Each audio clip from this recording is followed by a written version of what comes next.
Continuamos ya ahora sí, ya modos serios, con la lectura del libro. El capítulo del día de hoy se llama Una inyección letal. Y si lo tienen ahí, es en la página 97. Vamos a iniciar con este momento. Dice, ¿has visto el poder de una inyección? Algunas son muy eficaces para revitalizarnos si estamos bajos de defensas o fuerzas. En lo personal, cuando he estado viajando, he tenido que inyectarme vitaminas en varias ocasiones debido a la debilidad de mi cuerpo. Es asombrosa la manera en que me ayudan, tanto que incluso he optado por hacerlo como costumbre de forma preventiva. También hay otro tipo de inyecciones que en vez de despertarte, te duermen, como por ejemplo las que suministran para la anestesia general. Esas tienen tanto poder que cuando te la ponen ni te enteras. En mi caso, la última vez que recibí una fue debido a una cirugía de vesícula. Recuerdo que en aquel momento el anestesiólogo me comenzó a hablar sobre lo que pasaría mientras me ponía la inyección. Pero luego de eso, solo recuerdo que cerré mis ojos y quedé completamente inconsciente. No sentí nada hasta después, al tener que lidiar con el dolor de la recuperación cuando la anestesia ya no surtiera efecto para nada. Ahora bien, en lo espiritual hay una inyección que es más poderosa que una anestesia o una sedación. Se trata de una inyección letal para callar nuestro grito de libertad, cuyo fin es que perdamos la pasión de vivir según el propósito de Dios para nosotros. Esa inyección letal se llama desánimo extremo. Recuerden que tenemos ahí nuestro link de Miro, donde vamos a ir recopilando estas ideas, estas frases, que resuman en nuestra mente, en nuestra cabeza, que consideramos que son útiles para sacar estos extractos de este capítulo. Vamos a continuar. Dice, una persona desanimada es alguien sin aliento, sin vida, sin fuerzas, y un soldado desalentado resulta un blanco fácil para el enemigo. Es importante mencionar que nadie se salva del desánimo, pues todos hemos vivido o lo experimentaremos en algún momento. Este gigante viene constantemente a atacar no solo nuestras almas, sino también el propósito que Dios tiene para nuestra vida, entrando a lo más profundo de nuestro ser con el objetivo de aniquilarnos, tal como lo haría una inyección letal. Sin embargo, ¿cómo podemos evitarlo? Veamos el ejemplo de Elías, un hombre con un respaldo sobrenatural de Dios, quien a mi parecer es uno de los personajes más valientes que encontramos a lo largo de todas las escrituras. Elías decía constantemente una frase que sin duda alguna se convirtió en su verdad. Vive Jehová en cuya presencia estoy. Imagínense el valor de decir esa frase. Vaya, es algo poderoso, sobre todo porque con esa declaración evidenciaba que vivía en la presencia de Dios. Lo escuchaba claramente y Dios lo escuchaba a él. Sin embargo, cuando este hombre se encontraba en la cumbre máxima de su carrera, tras derrocar a los profetas del dios Baal y hacer caer fuego del cielo, demostrándole a todo Israel que Jehová es el único Dios verdadero, cayó el momento de mayor desánimo de toda su vida. Así lo describe la Escritura. Y dice en el primer libro de Reyes, capítulo 19, versículo 4, luego siguió solo todo el día hasta llegar al desierto. Se sentó bajo un solitario árbol de Ratama y pidió morirse. Basta ya, Señor, quítame la vida, porque no soy mejor que mis antepasados que ya murieron. Constantemente les escuchamos decir a las personas, pero ¿qué le pasó a fulano? Se veía tan fuerte y Dios lo usaba tanto. ¿Qué le ha sucedido? Ese fue el caso de Elías. Elías estaba acostumbrado a ver la manifestación del poder y la gloria del Señor. Él era un hombre con una palabra fresca de Dios siempre, que vivía en su presencia y era usado para realizar prodigios y milagros, pero también era un hombre de carne y hueso. Y esa es una realidad que muchas veces negamos o se nos olvida. Somos de carne y hueso, somos imperfectos, por más ungidos que seamos. Esa fue la realidad de Elías, quien en ese momento huía debido a las amenazas de muerte de Jezabel, la esposa del rey de Israel. El gran profeta, uno de los personajes más destacados de la Biblia, enfrentó una crisis, tal vez la más fuerte en su vida y ministerio. Algo maravilloso que tiene la Biblia es que no oculta las debilidades y luchas que vivieron los hombres a los que Dios usó. ¿Te has puesto a pensar cómo sería si nuestros nombres e historias estuvieran plasmados en el libro de la Biblia? Yo creo que sería bastante comprometedor, ¿no? Que se viera todo, sin ninguna enmendadura, sin ninguna censura. Dice, ¿qué crees que diría acerca de ti? Si hablara acerca de Carol, de Judith, que si viéramos el libro de Sesmart, de María. Si de los grandes hombres de Dios se habla con tanta transparencia, haciéndonos ver sus fallas y sus errores, ¿cuánto no hablaría acerca de nosotros? Seguramente muchas cosas, y peores que aquellas sobre los héroes que encontramos en las Escrituras. Aquí quiero detenerme y hacer un paréntesis para señalar que debemos ser cuidadosos y sensatos al referirnos a los hombres de Dios que se mencionan en las Escrituras. Muchos hablan ligeramente e incluso predican acerca de Pedro, de David o Moisés, por mencionar algunos, como si ellos fueran lo peor y nosotros fuéramos perfectos. Ay, ay, ay. Sin embargo, la realidad es que tanto ellos como nosotros somos frágiles e imperfectos, pero fuertes en Dios, solo por gracia. Y aunque nuestros nombres no están en la Biblia específicamente, bueno, quizá el de Génesis sí, ¿no? Pero no está en nuestra historia y no está referenciada en nuestra vida de una manera explícita. Y vemos que, aunque no se cumpla eso de una manera literal, hay grandes hombres y mujeres de Dios que sí aparecen en las Escrituras y que nos permiten identificarnos para que no nos olvidemos de que seguimos siendo de carne y hueso, así como lo fueron ellos. Ahora, volviendo a la historia de Elías, vamos a darle un vistazo a la raíz de su desánimo y cómo esa inyección letal entró a su corazón. En la vida de Elías hubo dos personajes que representaron un problema para él: Acab, el malvado rey de Israel, y su esposa Jezabel, la reina más perversa que existió, cuyo nombre representa a un espíritu que se sigue moviendo hoy en día. Sin embargo, lo que Elías enfrentó fue una lucha espiritual, pues detrás de su vida y ministerio había una fuerza espiritual, así como la hay detrás de nosotros. Estamos enfrascados en una lucha constante, tal como lo describen las Escrituras. En la carta a los Efesios, capítulo 6, versículo 12, leemos: porque no tenemos lucha contra sangre y carne, sino contra principados, contra potestades, contra los gobernadores de las tinieblas de este siglo, contra huestes espirituales de maldad en las regiones celestes. Por lo tanto, puedo afirmar que la depresión no se te va a quitar con unas vacaciones a Cancún ni con un viaje a Disney World. Al contrario, hasta es posible que te deprimas más al ver la tarjeta de crédito que tienes que pagar después del viaje. Tampoco te vas a curar solo con unas pastillas, pues eso tiene una raíz espiritual, emocional y también mental. Ahora, ¿cómo llegó el desánimo a la vida de Elías y cómo llega a la nuestra? Y aquí pasamos a una primera parte que se llama Después de una gran victoria. Elías acababa de tener una impresionante victoria frente a todo Israel. No había llovido durante 3 años como consecuencia de su palabra, y entonces por su palabra los cielos se abrieron de nuevo. Además, delante de todo el pueblo hizo caer fuego del cielo y degolló a 850 brujos de Baal. Cualquiera diría, este ya la hizo, esa es la cima, a donde yo quiero llegar. Es más, creo que si hoy en día alguien hiciera caer fuego del cielo, se volvería casi un dios. ¿Y quién lo bajaría de ahí? Oy, oy, oy. El profeta de Dios estaba en su mejor momento, pero justo después llegó el desánimo. Muchas veces el enemigo aparecerá después de tu victoria. Esa victoria que podría parecer más poderosa, la más grande, con un solo objetivo: destruirte. Muchas veces el enemigo, lo repito, va a aparecer después de una victoria muy poderosa para destruirnos. Hace un buen tiempo conversé con un ministro de alabanza que estaba teniendo problemas con la pornografía. Me contaba que los momentos en los que caía más fácilmente era después de una gran jornada en la iglesia, donde Dios se manifestaba y lo usaba de una manera poderosa. Y me decía que llegaba a su casa con el pensamiento: ay, ay, ay, me merezco un buen descanso. Y era entonces cuando se le presentaba la tentación en bandeja de plata. Mientras lo escuchaba, podía oír la voz de Dios que me decía: al enemigo no le asusta cuánto Dios pueda usarte.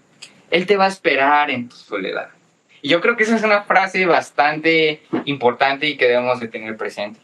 No es suficiente con decir: es que yo sirvo, es que yo estoy haciendo esto, es que yo di esta palabra y se cumplió, es que yo recibí esta palabra y obedecí. Al enemigo no le asusta lo que podamos llegar a hacer. No le asusta las almas que ganemos, quizá en un evangelismo, quizá en un evento en la iglesia, en un tiempo de administración. Él nos va a esperar cuando estemos débiles. cuando estemos cansados, cuando bajemos la guardia. Aunque el caso de Elías no tenía que ver con un pecado oculto, sí estaba relacionado con un enemigo que lo esperaba detrás de bambalinas. Y pasamos a la parte número 2, que dice, a través de las palabras de invalidación o de intimidación.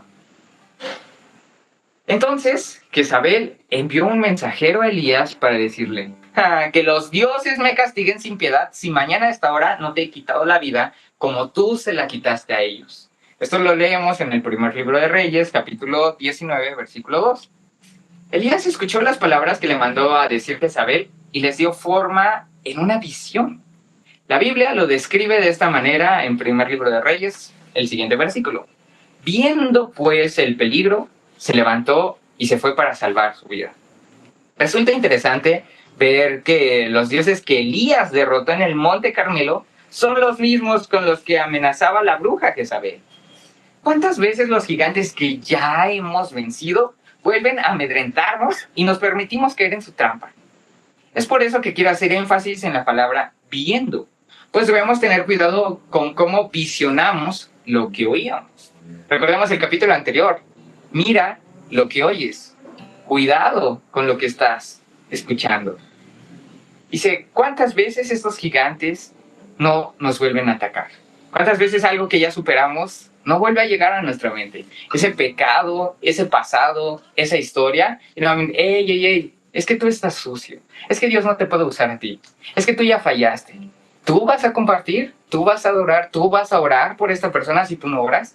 Y vemos cómo hay circunstancias de nuestro pasado que vienen con un único objetivo: frenarnos, detenernos y limitarnos.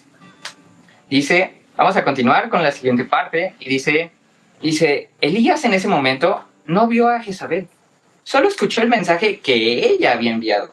Sin embargo, al oír aquella amenaza, esas palabras generaron una visión en su mente, dando como resultado que se viera a sí mismo en un ministerio fracasado y terminado en la muerte. Lo mismo pasa cuando escuchamos algún comentario crítico acerca de nosotros, y eso genera en nuestra mente una visión que se alimenta de un combustible llamado temor, produciendo un incendio en una escala más grande de lo que es la realidad. Jesucristo nos dio una poderosa instrucción. Mirad pues cómo oís. Lucas capítulo 8, versículo 18. En otras palabras, presten atención a la manera en que escuchan. Este es un ejercicio que tenemos que aprender a desarrollar a diario en nuestras vidas, porque las palabras generan en nosotros pensamientos. Esos pensamientos conectan ideas. Esas ideas llegan a una conclusión.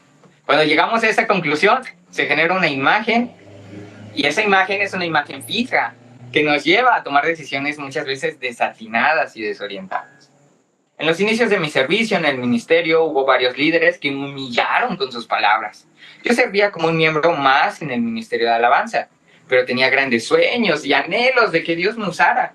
Y recuerdo que en una ocasión la iglesia compró una batería nueva, y yo me acerqué a mi líder y le dije, vaya, qué batería tan bonita, ¿no te parece? Su respuesta fue, ¿y a usted qué le importa? No sea sapo.